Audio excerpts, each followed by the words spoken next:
নিরাপত্তার অভাব সেটা আমি শুধু মহিলাদের ক্ষেত্রে বলবো না, পুরুষদের ক্ষেত্রেও বলবো, কারণ যাদবপুরে যে ঘটনাটা ঘটেছে সেটা তো খুব বেশি দিনের নয়, কাজে সেখানেও সিকিউরিটির ল্যাগ দেখা গেছে। এবং হাসপাতালের মতো একটা জায়গায় যেখানে আমরা সবথেকে ভালনারেবল মোমেন্টে আসি, সেখানে যারা আমাদের প্রাণ বাঁচান সেই ডাক্তারের ওপর এই বিভৎস ঘটনা ঘটা, এটা খুবই লজ্জার বিষয়, খুবই লজ্জার বিষয় যে আজকে আমাদেরকে এখানে আসতে হয়েছে নাগরিক হিসেবে। এটা হওয়ারই কথা ছিল না। আমরা খুব শিগগিরই এটার বিচার চাইছি, যেভাবেই হোক না কেন বিচার, সেটা পুলিশ হোক, সিবিআই হোক, যেভাবেই হোক সেটার বিচার সবার আগে হোক। কারণ এইরকম একটা ঘটনা ঘটা আমাদের রাজ্যে কিংবা আমাদের ভারতবর্ষে এটা খুবই দুঃখজনক একটি বিষয়। এবং সেটা যে কোনো ক্ষেত্রেই হোক, সেটা ডাক্তারের ক্ষেত্রে হোক, সেটা হসপিটাল হোক, স্কুল হোক, যে কোনো ক্ষেত্রেই হোক, এরকম একটা ঘটনা ঘটা মানে সিকিউরিটির একটা বিরাট ল্যাগ আছে। কাজেই সবার আগে সিকিউরিটিটাকে মেনটেন করা হোক, ছাত্রদের বিচারগুলো ছাত্রদের ডিমান্ডগুলো মন দিয়ে শোনা হোক এবং সেটাকে সবার আগে সেটার উপর ফোকাস করা হোক। অর্থাৎ প্রোটেস্ট করার কথা বলছে শুভঙ্করা। আপনাদের পিছনের ছবিটা দেখাতে বলছি, ক্যামেরাপারসন বিশ্বজিৎ শাহকে বলবো, সবাই বিচার চাইছেন সবাই, রাস্তায় নেমেছেন।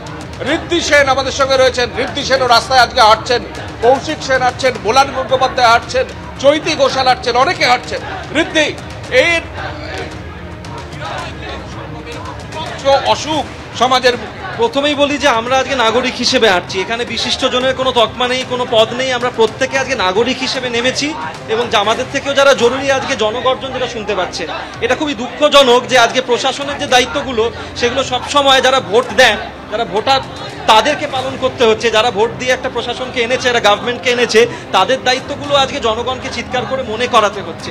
এর থেকে দুঃখজনক এই সমাজে আর কিছু হতে পারে না যে একটা আরজি করের মতন একটা মেডিকেল কলেজের ভেতরে ঢুকে এরকম একটা ঘটনা যদি হতে পারে, তাহলে আজকে এই গোটা কলকাতা শহরে, পশ্চিমবাংলায় কেউই তো নিরাপদ নন। তাহলে নিরাপত্তাটা কে রাখবে, কারা রাখবে? এবং সেইখানে আজকে আরজি করের ঘটনা ঘটার মুহূর্তের মধ্যে পুলিশ যদি বলে দিতে পারে, প্রশাসনিক পুলিশ যদি বলে দিতে পারে এটা আত্মহত্যা, বা আজকে যে প্রিন্সিপাল পদত্যাগ করলেন তিনি বলে দিতে পারেন যে আচ্ছা ওই মেয়েটিরই তো দোষ ছিল, তাহলে একটা প্রশাসন কি ছবি তুলে ধরছেন তাদের নাগরিক সমাজের কাছ থেকে, তাদের ভোটারদের কাছ থেকে?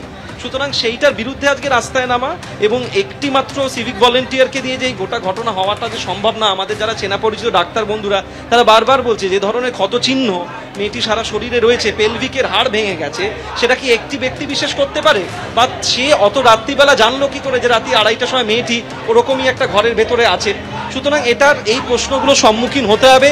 এই মুহূর্তে আমাদের আবেদন, আমাদের প্রত্যেকে জনসাধারণের আবেদন যে আপনারা দোষীদেরকে সামনে আনুন, এটা সুবিচার হোক। মেয়েটির মা বাবার কথা একবার ভেবে দেখুন, এটার এই মুহূর্তে আমাদের একটা দৃষ্টান্তমূলক শাস্তি, দোষীদের সবাই শাস্তি চাইছেন। এবং জনগর্জনের কথা বলছিলেন ঋদ্ধি, জনগর্জনের ছবিটা একবার দেখতে বলবো, সেন্ট্রাল অ্যাভিনিউ থেকে আরজি করের উদ্দেশ্যে যে জনগর্জনের কথা বলছিলেন ঋদ্ধি। এবং যেরকম আমরা ছবিও দেখতে পাচ্ছি যে প্রতিবাদ চলছে, রাজপথে নেমে প্রতিবাদ চলছে। আমাদের অপর প্রতিনিধি সৌভিক মজুমদার রয়েছে। সৌভিক, দাবি একদম স্পষ্ট, নিরাপত্তা দিতে হবে এবং দোষীদের দৃষ্টান্তমূলক শাস্তি চাইছেন বিশিষ্ট জনেরা।